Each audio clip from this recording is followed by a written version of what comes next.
السلام عليكم ورحمة الله وبركاته. اهلا وسهلا بكم في فيديو جديد من قناة لاب لايف.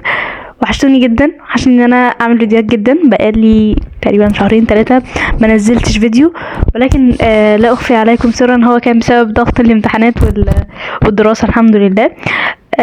فان شاء الله يعني هيكون في فيديوهات كتيرة ومفيدة بإذن الله الفترة اللي جاية. ومش عايزة اطول في الانترو علشان بس الفيديو ما يكونش طويل، فخلونا ندخل في الموضوع على طول. في فيديو النهاردة هنتكلم مع بعض عن هل فعلا التحاليل الطبية ممكن تكشف عن وجود الكانسر او السرطان. ده اللي هنعرفه في الحلقة دي، بتابع الحلقة للنهاية. اول حاجة هنتكلم فيها، هل في تحاليل طبية بتكشف عن وجود الكانسر بدري؟ الحقيقة ان اول حاجة لازم نعرفها ان مفيش نوع واحد من التحاليل بيكتشف كل انواع السرطان، لان كل نوع من الكانسر بيكون ليه فحوصات معينة خاصة بيه، فبالتالي مفيش تحليل واحد لكل الكانسر، لكل انواع الكانسر. ولكن في عوامل بتأثر على وجود الكانسر او لا، زي السن، زي التاريخ العائلي. لو حد مثلا عنده حد في عيلته كان مصاب بالكانسر او اتصاب بالكانسر قبل كده، فده بيأثر طبعا. كمان اسلوب الحياة بيأثر جدا جدا جدا. مثلا زي جودة النوم، زي جودة الاكل اللي بياكله، زي هل بياكل اكل صحي ولا لا، بينام نوم صحي ولا لا، كل الحاجات دي بتأثر. فدي اول نقطة لازم نكون عارفينها كويس. بالنسبة بقى لتاني نقطة، ايه التحاليل اللي ممكن تكشف عن وجود الكانسر؟ في تحاليل دم ممكن تدينا اشارات عن وجود السرطان ولا لا، لكن مش شرط ان التحاليل دي تكون مؤكدة. اهم تحليل هو تحليل السي بي سي او صورة الدم الكاملة. تحليل السي بي سي بنستعمله في الكشف عن سرطان الدم زي اللوكيميا.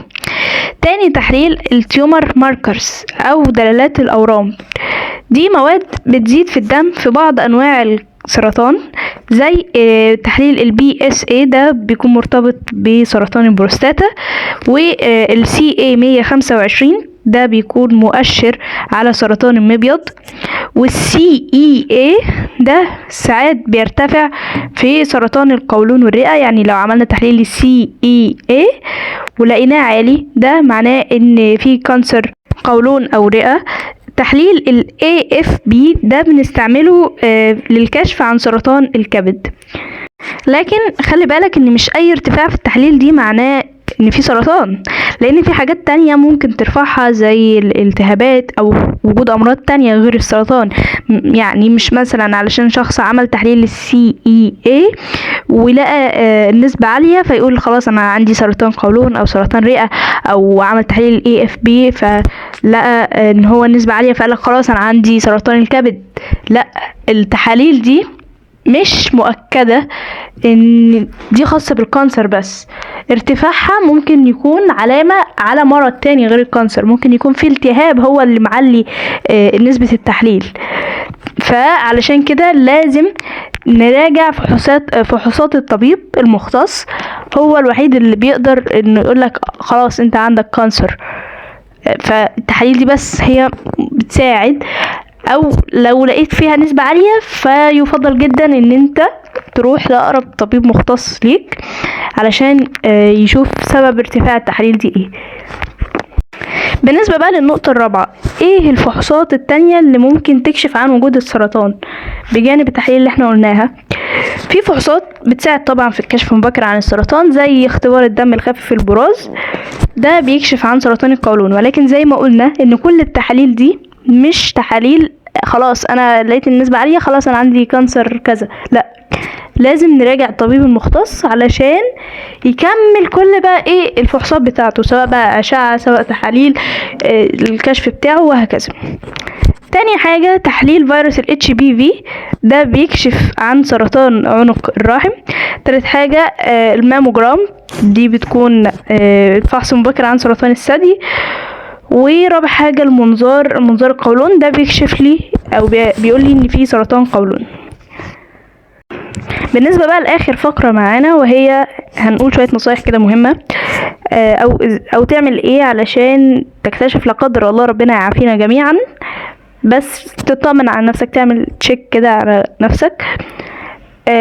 اول حاجة لو عندك تاريخ عائلي لمرض السرطان، لو عندك حد في عيلتك كان مصاب بالسرطان فلازم تتابع مع دكتور وتعمل الفحوصات المناسبة عشان تتأكد ان انت ما عندكش كانسر.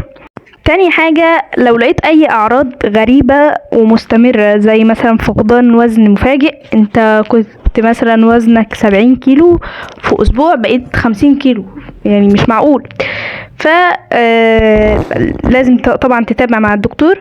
لقيت كتل مش طبيعية في جسمك، كلاكيع كده في جسمك، لازم برضو تروح لأقرب دكتور وما تتجاهلش العلامات دي. تالت حاجة ان الفحوصات المبكرة دي بتفرق جدا في العلاج، وكل ما تكتشف المرض بدري فرصة الشفاء بتكون اعلى.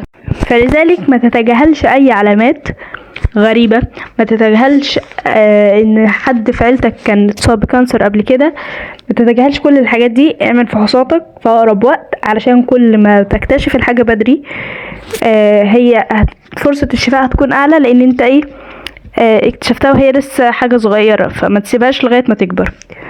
في النهاية التحاليل دي ممكن تساعد بس مش اكتر، لكن هي مش كفاية لوحدها، اي نتيجة منها لازم تتأكد بفحوصات تانية من قبل الطبيب المختص. ووصلنا وبس كده، خلصنا الفيديو، وصلنا لفقرة الكود، والكود بتاع النهاردة بيقول، ووصلنا لفقرة الكود، والكود بتاع النهاردة أبيات أنا لما قرأتها حبيتها جدا، يعني أبيات فعلا جميلة جدا ومعناها حلو قوي.